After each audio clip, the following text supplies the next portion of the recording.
Oi, pessoal, eu sou a Jana. Esse daqui é o Mundos Paralelos, onde a gente fala tudo sobre livros e um pouquinho de literatura.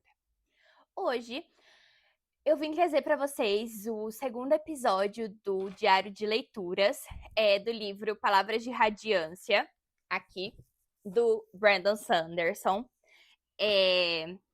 Então, vamos continuar o nosso calhamaço gigantesco.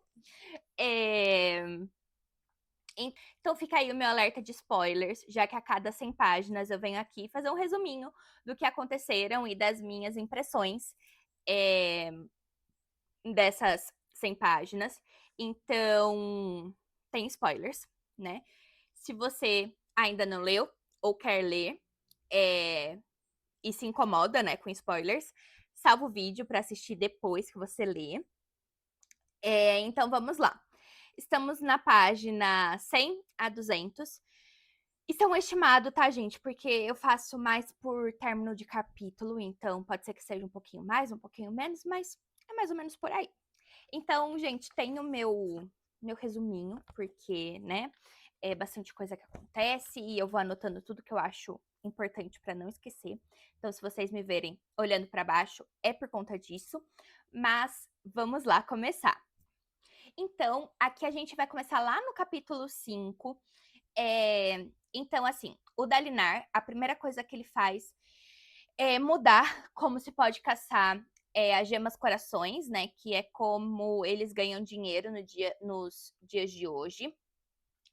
E o Kaladin fica com medo ali, né? De se ter um motim, afinal, é isso que os grão-príncipes hoje em dia mais pensam. Então, ele fica ali atento. E aí ele sabe que ele precisa treinar os soldados ali o mais rápido possível. E aí a gente também descobre que a mulher do Sadeas tem uma rede de espiões dentro do acampamento do Dalinar. A gente não sabe exatamente quem são esses espiões, mas ela tem. E aí o Kaladin, ele participa ali de uma reunião que o Dalinar faz com os filhos e com o rei, né? E com algumas pessoas bem próximas do Dalinar. E ele acaba no final dando algumas dicas de como lidar com os grão-príncipes. E aí também o Dalinar conta que ele vai refundar os Cavaleiros Radiantes. E aí o Kaladin fica preocupado se o Dalinar ou mais alguém viu o que ele pode fazer, os poderes dele. E também agora ele descobre que a Ponte 4 vai ser responsável não só por vigiar a família do Dalinar, mas também o rei. E aí a gente vai para o capítulo 6, onde a gente tem a Salan ali conversando com o Espreno, né, que ela deu o nome de padrão. E ele entende coisas bem complexas, enquanto coisas bem simples do dia a dia ele já não consegue entender tanto. Enquanto a Salan também está conseguindo fazer coisas aparecerem para todo mundo ver, e ela não sabe muito bem como ela está fazendo isso. E a Jasná conta, né, que ninguém acredita nela e na revolta, né, dos parchemanos e ali dos esvaziadores, né, que podem voltar. E é por isso que ela tá tentando encontrar um lugar que se chama Uritiru. E as provas, né, de tudo que ela encontrou nas pesquisas dela, para que acreditem nela. Aí, no próximo capítulo, a Salan vê no meio da noite, assim, ela acaba acordando assustada. E o navio em que ela tá viajando junto com a Jasná acaba sendo invadido. E ela vê a Jasná sendo assassinada. É... E ela não tem muito tempo, né? Ela não tem tempo de reagir, ela não tem tempo de fazer nada. Inclusive, toda a tripulação ali do navio é rendida e também está sendo vítima ali dessas pessoas que invadiram o navio. E a Salan acha que são essas pessoas que já estavam atrás da Jasnah, e que finalmente conseguiram pegar ela. E aí ela consegue fugir do navio, transmutando o navio, fazendo com que o navio desaparecesse. Então, lá no capítulo 9, a gente tem o Kaladin conversando com a Sil, que é a Espreno ali, que fica com ele.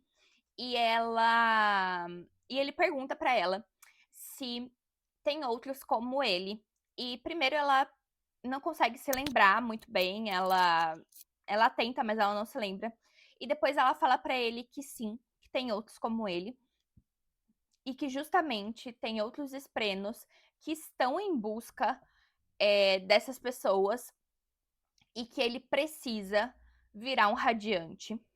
E aí também o Kaladin pensa no rito de iniciação, que é os soldados lutarem e passarem ali pelos abismos e tudo mais, né? Como era feito com a Ponte 4 no acampamento lá dos Sadeas. Então, no capítulo 11, a gente tem o padrão encontrando um baú que tá todas as pesquisas e todos os livros da Jasnah.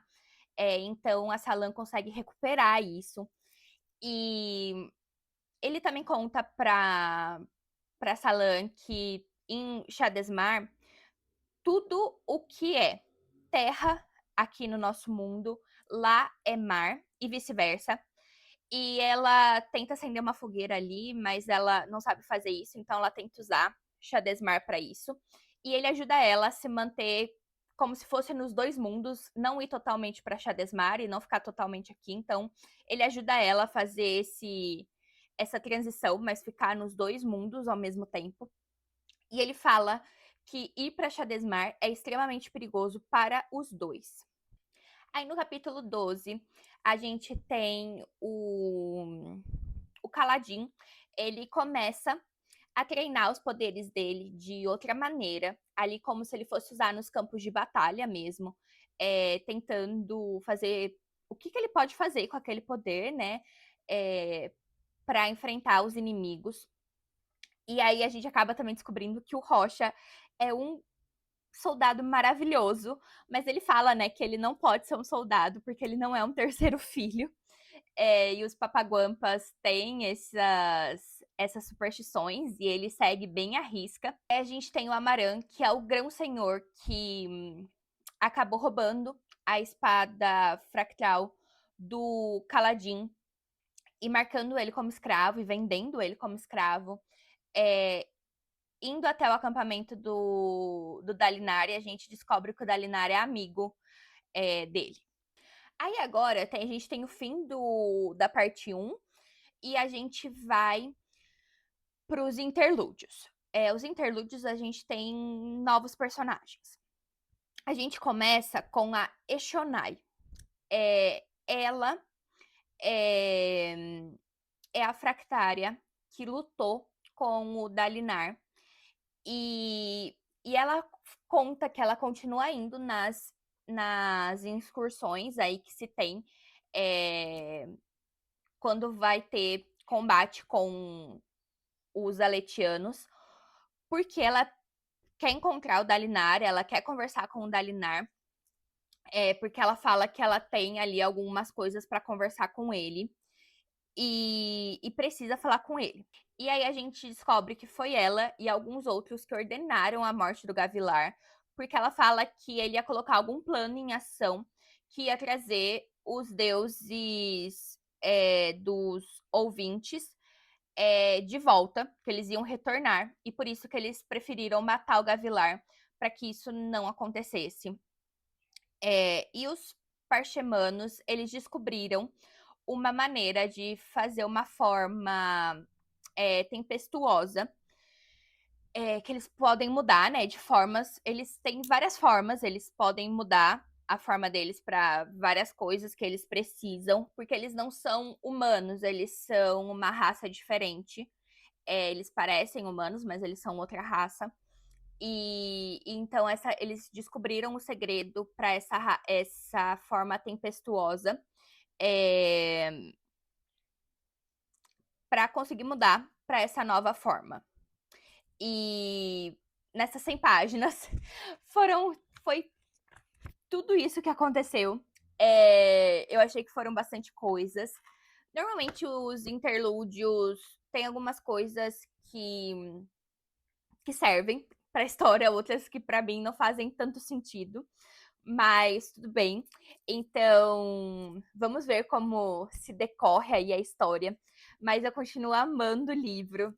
Realmente, ele me prende muito e eu quero ler muito, assim. Então, eu sigo amando muito. A escrita do Brandon Sanderson é sensacional, me prende muito. Então, eu venho aqui com vocês com os outros diários de leituras que a gente tem para este livro, mas por hoje é só. Então, se você gostou do vídeo, deixa seu like, se inscreve no canal, lembre de ativar o sininho, porque esses vídeos aqui de diário de leitura, eles não saem junto com os outros, que é toda terça, quinta e sábado. Eles saem aleatórios, né? Conforme eu for lendo, eu vou gravando e vou postando para vocês. Então, ativa o sininho para saber quando eu postar eles e não perder. Se você já leu esse livro, se você está lendo esse livro, ou se você quer ler, não sei se você já leu algum outro do Brandon Sanderson, se você está lendo algum outro calhamaço, me conta aqui nos comentários, vamos conversar um pouquinho. Compartilhe esse vídeo com as pessoas que você acredita que vão gostar do vídeo. Isso ajuda bastante no canal, ajuda bastante o vídeo. E é isso. Tchau e até o próximo vídeo.